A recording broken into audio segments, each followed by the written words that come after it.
Hello students, कैसे हैं आप सभी। होप आप सब बहुत अच्छे होंगे। तो जैसा कि आप सभी जानते हैं, हम कक्षा 6 का स्वास्थ्य का अध्याय 8 पढ़ रहे हैं, जिसका नाम है स्वच्छता और साफ सफाई।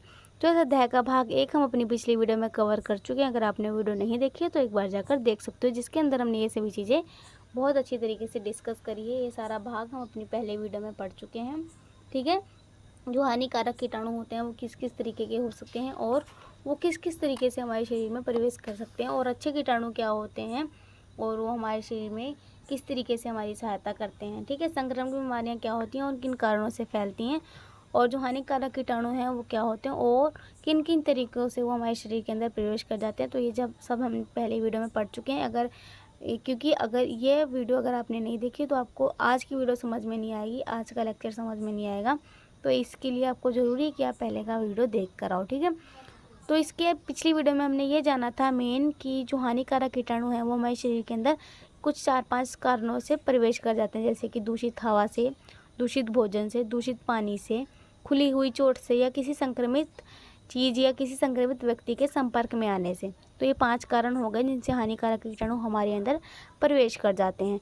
तो हम आज की वीडियो में ये जानने वाले हैं कि इन 5 कारणों में हम क्या सुनिश्चित करें, कि क्या सुधार करें कि इन 5 कारणों से जो हानिकारक कीटाणु हमारे शरीर के अंदर जा रहे हैं वो हमारे शरीर के अंदर ना जाएं या कम मात्रा में जाएं, या हम उनसे बच जाएं। ठीक है, तो ये सब इसके अंदर डिस्कस करेंगे कि हानिकारक कीटाणु जो 5 तरीके से हमारे शरीर के अंदर जा रहे हैं तो हम उनसे कैसे बचाव कर सकते हैं। सबसे पहले है, जब हम गंदा पानी पीते हैं तो हानिकारक कीटाणु हमारे शरीर में चले जाते हैं, शरीर के अंदर चले जाते हैं। ठीक है, हम इसे कैसे रोक सकते हैं। पानी पीने से पहले आपको ये पता होना चाहिए कि ये कहाँ से आता है। यदि ये पाइप वाले नल से आ रहा है तो ये सुरक्षित है। क्यों? नल का पानी नगर पालिका से आता है और इसे पीने लायक बनाने के लिए साफ़ किया जाता है। यानी कि जो हानिकारक कीटाणु हैं हमारे शरीर के अंदर दूषित पानी से चले जाते हैं। तो हमें ये देखना चाहिए कि हम जो पानी पी रहे हैं वो कहाँ से आ रहा है। अगर वो नगर पालिका से छोड़ा गया जो पाइपलाइन होती है हर किसी के घरों में, वहाँ से आ रहा है, तो वो पानी हमारे पीने के लिए सुरक्षित है। क्यों? क्योंकि जो नगर पालिका होती है, जो सरकारी एक संस्था होती है, वो पानी को अच्छी तरीके से साफ़ सुथरा करके, कीटाणु रहित करके फिर सभी के घरों में भेजती है, ताकि जो उनकी जनता है वो सुरक्षित और स्वच्छ भोजन और पानी पी सके, है ना। तो वो पानी सुरक्षित है जो पाइपलाइन से नगर पालिका के द्वारा आ रहा है। उसके बाद है हैंड पंप और ट्यूबवेल से पानी। हैंड पंप और ट्यूबवेल का पानी ढके हुए गहरे स्रोत से आता है। इसमें बहुत अधिक हानिकारक कीटाणु होने की संभावना कम होती है, परंतु इसमें कुछ हानिकारक प्राकृतिक रसायन जैसे कि आर्सेनिक और फ्लोराइड्स हो सकते हैं। ये आपके स्वास्थ्य के लिए हानिकारक हैं। आर्सेनिक से कैंसर और दिल की बीमारी हो सकती है। हैंडपंप और ट्यूबवेल का पानी पीने से पहले उसकी जांच कर लेनी चाहिए। तो यहाँ पर हमने 2 तरीके देखे जिनसे हमें स्वच्छ पानी मिलता है। एक तो नगर पालिका के द्वारा छोड़ा गया पानी, दूसरा ट्यूबवेल और हैंडपंप का पानी। ये दोनों ही पानी हमारे पीने के लिए स्वच्छ हैं। लेकिन हमें जो ट्यूबवेल और हैंडपंप का पानी ही सुनिश्चित करना चाहिए कि उसमें आर्सेनिक और फ्लोराइड्स जैसे रसायन ना हो, क्योंकि इनसे हमें हानिकारक बीमारियां हो सकती हैं। तो हमें इसकी जांच करके इसको पीना चाहिए। उसके बाद है, यदि पानी किसी असुरक्षित कुएं, टैंक, तालाब, झील, नहर या झरने से आ रहा है तो इसमें हानिकारक कीटाणु की संभावना होती है। पानी के इन खुले स्रोतों में लोग कभी कभी पोटी पेशाब कर देते हैं, अपने गंदे कपड़े धोते हैं या कूड़ा फेंक देते हैं। तो अगर इन जगहों से पानी आ रहा है तो वो हमारे पीने के लिए सुरक्षित नहीं है, और अगर हम इस पानी को पीते हैं तो वो उससे हमारे शरीर के अंदर बहुत सारे तरीके के हानिकारक कीटाणु चले जाएंगे और हम बीमार हो जाएंगे। तो हमें सुनिश्चित करना चाहिए कि जो हम पानी पी रहे हैं वो सुरक्षित हो। और दूसरा तरीका ये है कि जब भी आप पानी पी रहे हैं तो आपको ये करना चाहिए कि पानी चाहे नल से आ रहा हो, चाहे ट्यूबवेल से आ रहा हो, चाहे हैंडपंप से आ रहा हो, उस पीने के पानी को आपको 1 पतीला 2 पतीला जितना भी आपके पूरे परिवार के लिए पर्याप्त हो उतने पानी को उबाल लो। अच्छी तरीके से उबाल के गर्म करके उसको, ठीक है, फिर उसको ठंडा कर लो। फिर ठंडा करने के बाद फिर पियो उसको। तो इससे क्या होगा, उसके अंदर जो हानिकारक कीटाणु होंगे, जो हमारे शरीर के अंदर जाने की संभावना थी, वो ख़त्म हो जाएगी। उसमें जो हानिकारक कीटाणु होंगे वो ख़त्म हो जाएंगे। तो इस तरीके से हम भी ये अपने घर पर एक छोटा सा चीज़ कर सकते हैं कि अपने आप को हानिकारक कीटाणु से बचा सकते हैं। उसके बाद है, आपके घर में पीने का पानी कहाँ से आता है। तो आप अपने माता पिता से या अगर आपको पता है तो बताकर यहाँ पर लिख सकते हो कि जो पानी है वो नगर पालिका से आ रहा है, हैंडपंप या ट्यूबवेल से आ रहा है। तो यहाँ पर आप अपना उत्तर लिख सकते हो। यदि आपको नहीं पता तो अपने माता पिता से पूछ लेना, ठीक है।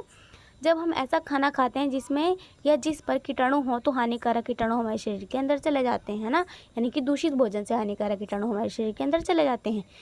हम इसे कैसे रोक सकते हैं? इसको रोकने के कई सारे तरीके यहाँ पर बताए गए हैं, जिनमें से हम कुछ तरीकों को जानेंगे। हमेशा भोजन को ध्यान से रखें, खाने से पहले सूंघें, यानी कि जो भोजन बना के हम रख रहे हैं उसको सुरक्षित जगह पे रखना चाहिए और उसको खाने से पहले हमें उसको सूंघ के देखना चाहिए कि क्या उसमें से किसी तरीके की दुर्गंध तो नहीं आ रही, स्मेल तो नहीं आ रही। अगर आ रही है तो हमारे खाने के लिए सुरक्षित नहीं है, उसको चुपचाप से रख दो या फेंक दो, ठीक है।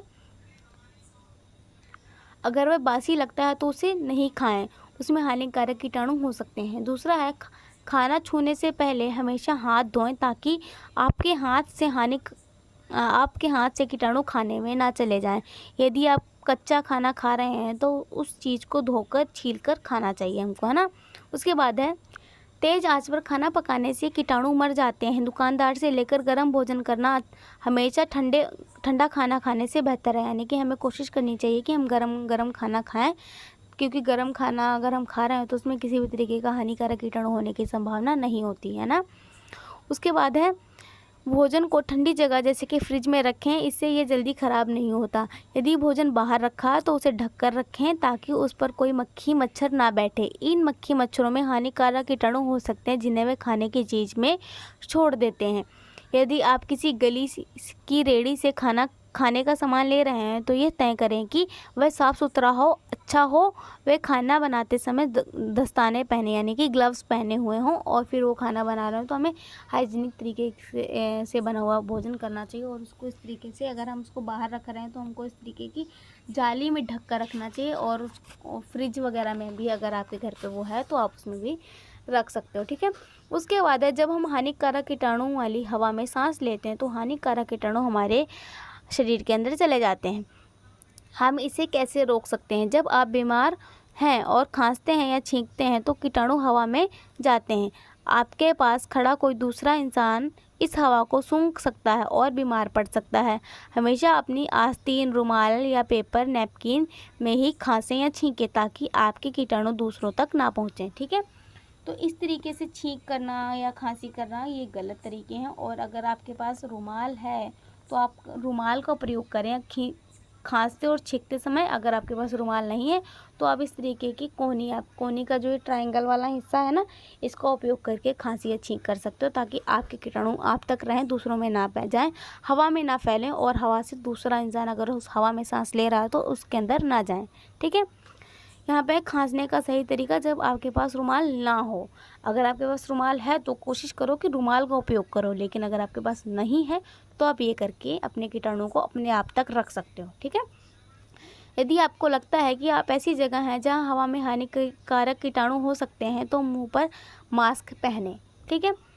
अगर किसी ऐसी जगह से गुजर रहे हैं जहाँ स्मेल है या फिर आपको लगता है कि इस हवा में सांस लेने से मैं बीमार पड़ सकता हूँ, तो आपको अपने नाक को, मुंह को ढक लेना चाहिए, ठीक है। उसके बाद यदि आप किसी ऐसी चीज़ को छूते हैं जिसमें कीटाणु हैं तो ये हानिकारक कीटाणु हमारे अंदर आ जाते हैं। फिर हम अपने हाथ अपने मुंह पर रखते हैं या अपने गंदे नाखून चबाते हैं। तो अगर हमने किसी संक्रमित चीज़ को, किसी संक्रमित व्यक्ति से हाथ मिला लिया या किसी संक्रमित चीज़ को छू लिया और छूने के बाद वो हानिकारक कीटाणु हमारे हाथ में आ गए और उस हाथों को अगर हमने मुंह पे रख लिया और उनसे खाना खा लिया तो वो स्वाभाविक सी बात है कि वो हमारे शरीर के अंदर प्रवेश करेंगे और हमें भी बीमार कर देंगे, ठीक है। हम इस चीज़ को कैसे रोक सकते हैं? हम इसे कैसे रोक सकते हैं? अपने चेहरे को अपने हाथ से ना छुएं। उदाहरण के लिए क्लास में यदि आप अपने हाथों से कुछ नहीं कर रहे हैं तो हाथ बांध कर रखें, ठीक है। यह नहीं है कि मेज की धूल को ऐसे पोंछ रहे हैं, कहीं किसी जगह पे ऐसे हाथ लगा रहे हैं। कुछ ऐसी फालतू एक्टिविटी नहीं करनी है ताकि आप कीटाणुओं से बचे रहो, ठीक है। अगर आप कोई काम नहीं कर रहे हो तो अपने हाथों को अपने आप तक सीमित रखो। एक तो ये तरीका हो गया। बार बार अपने हाथ धोएं, खासकर जब आप टॉयलेट के प्रयोग के बाद, भोजन छूने या खाने से पहले या खुले में खेलने पर। जब आप खाना खाने जा रहे हैं, शौच के बाद, और अगर आप बाहर से कहीं से खेल कर आ रहे हैं तो इन सभी क्रियाकलापों को करने के बाद आपको अच्छी तरीके से हाथ धोने चाहिए, ठीक है। इस तरीके से हम हानिकारक कीटाणु जो हमारे शरीर में किसी भी तरीके से मान लो गलती से आ गए हैं तो वो हमारे शरीर के अंदर जाने से हम अपने आप को बचा सकते हैं ना। अपने आप को और अपने आस पड़ोस को साफ रखें। इसमें रोज़ नहाना, साफ कपड़े पहनना शामिल है। ठीक है, तो ये सभी चीज़ें हम कर सकते हैं जिससे हमारे शरीर के अंदर हानिकारक कीटाणु ना जाएं। अपने रुमाल या आस्तीन में ही खांसें या नाक साफ करें, अपने हाथ पर नहीं। ऐसी चीज़ को ना छुएं जिस पर कीटाणु हो। यदि उसे छूना ही पड़े तो इसके बाद हाथ जरूर धोएं। इसके उदाहरण जैसे कि किसी बीमार इंसान को हाथ से हाथ मिलाना, गंदी टॉयलेट, कूड़े या अन्य गंदी चीज़ों को छूना, जानवरों को छूना या उनकी देखभाल करना। अगर आप ये सभी क्रियाकलाप ना चाहकर भी आपको करने पड़ रहे हैं, तो अगर आपने ये कर लिया है कि अगर किसी बीमार व्यक्ति मान लो कि आप उसको आपके आगे उसने हाथ कर दिया ऐसे और आप उसको चाहकर भी मना नहीं कर पाए और आपने उससे हाथ मिला लिया, तो कोई बात नहीं, वो हमारे संस्कार हैं कि अगर हमारी तरफ कोई हाथ बढ़ा रहा है तो हमें उससे हाथ मिलाना चाहिए। लेकिन हमें कोशिश करनी चाहिए कि हम बाद में आके हाथ अपने अच्छी तरीके से धो लें। और टॉयलेट जाने के बाद, गंदी चीज़ को छूने के बाद, वो तो आपको पता ही है कि आपको हाथ धोने हैं तो धोने हैं। और अगर आप किसी जानवर की केयर कर रहे हैं, यानी कि आपके गली में कोई पेट डॉग है या कोई ऐसे किसी डॉग को रोटी खिला के उसके सिर पे अगर हाथ वगैरह से फेरते तो वो एक अच्छी चीज़ है, वो करो आप, गुड मैनर्स हैं वो। लेकिन उसके बाद अपनी स्वच्छता की आपको ध्यान रखना चाहिए। उसके बाद अपने हाथों को अच्छी तरीके से धो लेना चाहिए। तो इन सभी तरीके से जो हानिकारक कीटाणु हमारे शरीर के अंदर चले जाते हैं और इस तरीके से हम उनको हमारे शरीर के अंदर जाने से रोक सकते हैं। अपने नाखून छोटे रखना ताकि उनमें गंदगी ना फंसे। अपने नाखूनों को नहीं चबाना चाहिए।